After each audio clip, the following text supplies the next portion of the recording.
Monsieur, bonjour. Vous êtes des centaines de milliers, plus d'1,5 million en fait, à exercer bénévolement une activité en Belgique, et cela quel que soit le secteur. Depuis quelques jours, la loi relative aux droits des volontaires est rentrée en vigueur. Elle permettra notamment l'obtention d'une indemnisation et la couverture par une assurance en responsabilité civile. Qui est concerné? Quels sont les plafonds à ne pas dépasser? Comment concrètement cette loi sera-t-elle en application sur le terrain? C'est ce que nous allons voir avec nos invités. Danielle Zundactu, l'administratrice générale de la Croix-Rouge de Belgique, et Christophe Bourrave, avocat, professeur de fiscalité associative et co-auteur du guide pratique sur les travailleurs bénévoles. Merci à tous les deux d'avoir accepté notre invitation. Une première question pour vous, Christophe Bourrave. Un bénévole, c'est qui précisément? Est-ce tout simplement quelqu'un qui exerce une activité sans être rémunéré?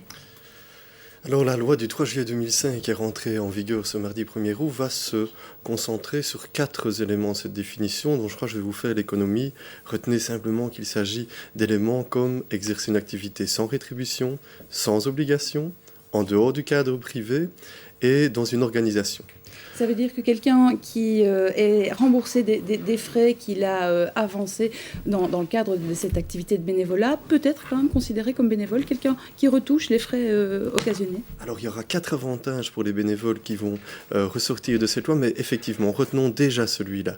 Quand je suis bénévole, par définition, je viens de le dire, je ne suis pas rétribué pour mes services. Je peux néanmoins, outre donner de mon temps, ne pas vouloir donner de mon argent et donc me faire rembourser ces frais qui sont liés notamment à envoyer le courrier de l'association, cela me coûte du papier avec des timbres, je peux tenir la comptabilité, donc j'ai besoin d'un ordinateur et d'une imprimante, je peux effectuer des déplacements avec mes scouts le week-end ou pendant les activités des camps de vacances. Donc tous ces frais peuvent m'être remboursés, mais ce n'est pas donc une rémunération, c'est un système de remboursement de frais. Mon brut et mon net, ce que je reçois de l'association reste dans ma poche. Il n'y a pas de prélèvement social ou fiscal. Est-ce qu'on peut considérer le critère qu'il n'y ait aucune contrainte juridique comme tout à fait distinctif d'un bénévole? Tout à fait, Madame Calmot. Je pense que c'est l'élément fondamental de la relation de volontariat, c'est l'absence d'obligation. Alors si je veux faire un parallèle un peu facile, je dirais que le contrat de travail, c'est le contrat de mariage.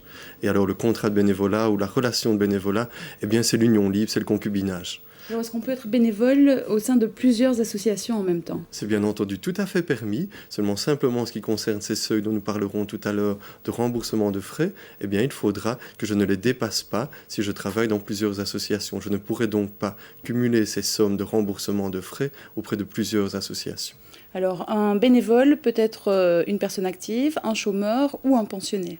Alors ça, c'est un des deuxièmes avantages de la loi. Eh bien, comme allocataire social, je peux avoir des activités bénévoles et je peux me faire rembourser ces frais, dont nous verrons tout à l'heure que le montant est assez considérable, 1 116 € par an. À quelle catégorie d'allocataire social pensons-nous ? Pensons aux chômeurs, aux prépensionnés, les pensionnés, les personnes en incapacité de travail, les personnes qui ont le revenu minimum d'intégration. Pensons encore aux étudiants, dont le remboursement de frais ne fait pas perdre le bénéfice des allocations familiales aux parents. Madame Zundactu, vous êtes l'administratrice de la Croix-Rouge en Belgique. La Croix-Rouge, il y a entre 9 et 10 000 bénévoles. Est-ce qu'il y a un profil type ? Il n'y a pas vraiment de profil type parce que le bénévolat s'adresse à des tas d'activités, depuis le secourisme jusqu'aux les bibliothèques d'hôpitaux, en passant par des activités internationales. Également, notre conseil d'administration, ce sont des bénévoles. Donc, il n'y a pas vraiment de profil type. Est-ce que vous accueillez des bénévoles très âgés à la Croix-Rouge? L'âge n'est pas un frein des activités volontaires? L'âge n'est certainement pas un frein. Ce que nous avons à la Croix-Rouge, c'est que 70 ans est la limite d'âge pour assurer un mandat officiel, mais pas pour être bénévole et assurer une activité. Monsieur Bourrave, des bénévoles, on en trouve dans quel type de secteur? Dans tous les types de secteurs? Je crois que vous avez effectivement des bénévoles qui vont de l'alphabétisation aux activités sportives le dimanche, en passant par la coopération au développement, comme on a ici un représentant. Je pense que ça touche tous les secteurs de la vie en société, particulièrement les secteurs proches des personnes. Pensez qu'on estime à 1 500 000 le nombre de bénévoles en Belgique. Et donc ça couvre forcément l'ensemble des activités sociales. Domaine sportif également? Oui, c'est un secteur fort important. Je pense que dans le secteur sportif et culturel et dans le secteur de l'aide au développement, c'est là qu'on rencontre le plus grand nombre de bénévoles. Attention, une entreprise ne peut en aucun cas faire appel à des bénévoles. Alors, tout ce que je viens de vous dire comme avantage avec ces 1116 € remboursés par an et puis cette porte ouverte, ce réservoir de main-d'œuvre que représentent les allocataires sociaux, c'est un régime qui n'est absolument pas disponible pour les sociétés commerciales. Donc, pas question en SPRL, en société anonyme, de recourir à des bénévoles. Une première question arrivée sur le site internet d'RTL, c'est Alexis de Charleroi qui nous l'envoie. Voici ce qu'il nous dit. Depuis des années, je m'occupe de la comptabilité d'une ASBL à titre gracieux. Je ne demande pas de défraiement, mais je voudrais juste une couverture en cas d'accident. Il paraît que c'est obligatoire depuis le 1er août. Le confirmez-vous et pouvez-vous m'indiquer qui doit souscrire à cette assurance? Christophe Bourrave, depuis le 1er août, tous les bénévoles doivent être obligatoirement couverts. Alors il y avait deux avantages, il y avait ce système de remboursement de frais qui échappe à tout prélèvement, il y avait cet avantage en termes de réservoir de main-d'œuvre que représentent les allocataires sociaux. Maintenant il y a des obligations dans cette loi, et la première de ces obligations, c'est que toutes les personnes morales sans but lucratif, les ASBL principalement et les associations de fête, doivent effectivement assurer les bénévoles pour les dommages qu'ils vont causer dans le cadre de leurs activités. En d'autres termes, quand je suis volontaire, je ne suis plus responsable, sauf dans 3 cas où là, j'engage encore ma responsabilité parce que la faute est trop grosse. Mais dans la plupart des cas, si je renverse par exemple la friteuse lors de la Fancy Fair qui se déroule dans mon association, eh bien ce n'est plus moi qui est responsable pour cet accident, ce sera l'association. Alors déplacer la responsabilité d'un bénévole vers une association qui n'a sans doute pas, dans mon exemple, si c'est une petite association, le capital suffisant pour indemniser la victime, n'aurait pas vraiment constitué un progrès social. Et donc on a obligé les associations à s'assurer pour ce risque. Et donc quand je suis bénévole, je ne suis plus responsable des dommages que je cause, c'est l'association qui, elle, doit s'assurer. Ça veut dire que grâce à cette loi, maintenant, le 1 500 000 de Belges bénévoles sera assuré, quoi qu'il arrive, ou les bénévoles dans des trop petites structures devront continuer à s'assurer eux-mêmes? Alors cette loi du 3 juillet 2005 a posé justement des problèmes en termes d'assurance, parce qu'on estimait qu'obliger toutes les associations, y compris les plus petites, à s'assurer, ça pouvait représenter un frein au développement du bénévolat dans le secteur associatif. Et donc on a voulu serrer les obligations d'assurance pour éviter que toutes les associations, y compris les plus petites, doivent s'assurer. Dans la version de la loi actuelle, toutes les associations doivent s'assurer, associations de fête, ou même communes ou CPAS qui recourent à des bénévoles, je dois assurer les dommages causés par mes bénévoles. Alors une proposition de loi toute récente qui a été votée à la Chambre le 8 juin va exclure de cette obligation d'assurance les associations de fête qui n'ont pas recours à du personnel salarié. Mais à l'heure actuelle, au 1er août, c'est une obligation qui pèse sur on estime à 110 000 ASBL qui vivent en Belgique, et il faut y rajouter les associations de fête. Alors, est-ce qu'il vaut mieux préventivement toujours avoir une bonne assurance familiale, quoi qu'il arrive? Mais je pense qu'effectivement, on peut poser la question aux responsables du secteur, et je suis sûr que des associations comme la Croix-Rouge ont depuis longtemps assuré déjà. Justement, Mme Zondag, vous assurez vos bénévoles depuis toujours? Nous, depuis toujours, en tout cas depuis 1939, donc ça fait très longtemps, et ils sont assurés en responsabilité civile et en dommages corporels. Donc je pense que nous avons anticipé en tout cas. Ça veut dire que quelqu'un qui rentre comme bénévole chez nous ne doit pas se soucier de quoi que ce soit? Absolument. Automatiquement, il est couvert? De toute façon, quelqu'un qui rentre comme bénévole reçoit ce que nous appelons la charte du bénévole, et dans cette charte, il est prévu qu'on lui donne même une copie du contrat d'assurance et des modalités d'assurance. Un autre commentaire, toujours via Internet, c'est Catherine de Soigny qui nous pose la question.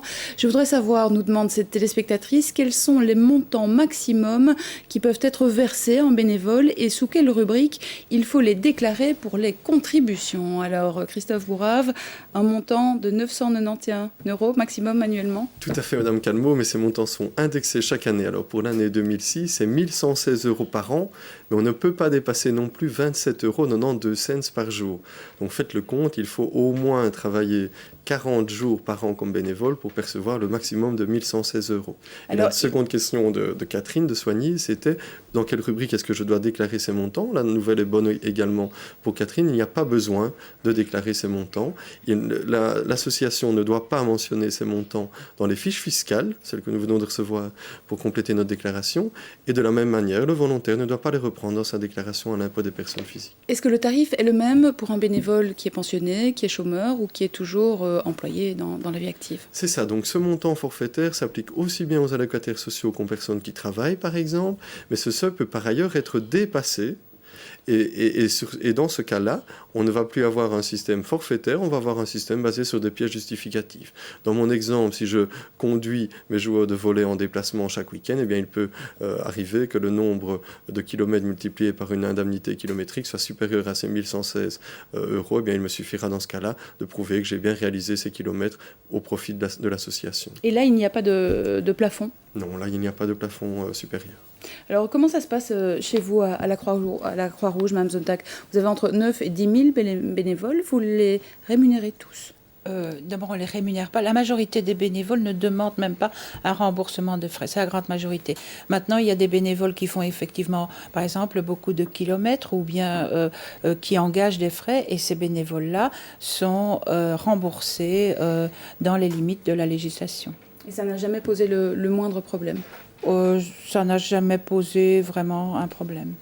Une autre question, toujours par courrier électronique, celle de Philippe de Jette. Philippe est bientôt prépensionné. Il craint un peu l'inactivité. Voici ce qu'il nous dit. Je vais commencer à chercher une place de bénévole, mais je ne sais pas comment m'y prendre. Faut-il, comme pour un travail normal, entre guillemets, postuler, envoyer son CV avec toutes ses compétences ? Alors, Daniel Zondactul, comment faut-il faire quand on souhaite être bénévole chez vous, par exemple ? On postule, on envoie un CV, on téléphone Le plus facile, c'est d'aller voir sur notre site web qui est croixrouge.be, et sur ce site vous avez un index qui est volontariat. Vous pouvez vous inscrire en ligne, vous pouvez téléphoner et un contact sera repris avec la personne. Il existe des modules d'accueil de formation et on verra avec la personne quel type de volontariat elle préférerait faire dans notre institution. Alors, est-ce qu'il faut des autorisations, Monsieur Bourave, pour être bénévole ? Est-ce que quand on est, je ne sais pas moi, au chômage par exemple, il faut une autorisation de l'ONEM ? Donc si je suis travailleur, j'ai évidemment besoin d'autorisation de personne. C'est une relation tout à fait libre entre moi et l'association pour laquelle je travaille comme bénévole. Maintenant, si je suis allocataire social, oui. Le chômeur, par exemple, doit faire une déclaration auprès du directeur du bureau de l'ONEM dans laquelle il précise notamment quelle sera l'activité qui sera exercée. Ça pourrait être l'occasion de remettre la note d'organisation, qui est la deuxième obligation qui pèse sur les associations. Le directeur du chômage, le directeur du chômage peut effectivement refuser ou limiter cette autorisation. Or, le critère principal qu'il va appliquer, c'est que le chômeur doit rester disponible sur le marché de l'emploi. Et que donc, dépasser 28 heures semaine, c'est considéré par l'ONEM comme étant entravant sur le plan du marché de l'emploi. Donc il pourrait refuser l'activité ou la limiter. Vous limitez par exemple à 28 heures semaine, et j'ai vu hier sur le site de la Croix-Rouge de Belgique que par exemple, c'est ce seuil maximum d'heures de travail par semaine qu'ils appliquent. Encore un commentaire arrivé par courrier électronique, c'est Olivier de Visé. Olivier vient de terminer ses études, il vient de s'inscrire comme demandeur d'emploi. Voici ce qu'il nous dit: j'ai la possibilité de travailler comme bénévole dans une ASBL, pas loin de chez moi, avec une indemnité de 10 € par jour. Pensez-vous que j'en ai le droit et que je ne risque pas d'être pénalisé une fois que je toucherai mon chômage? Ici aussi, Christophe Bourave, c'est tout à fait particulier. Il faut être très vigilant. Mais en même temps, on peut tout à fait rassurer Olivier.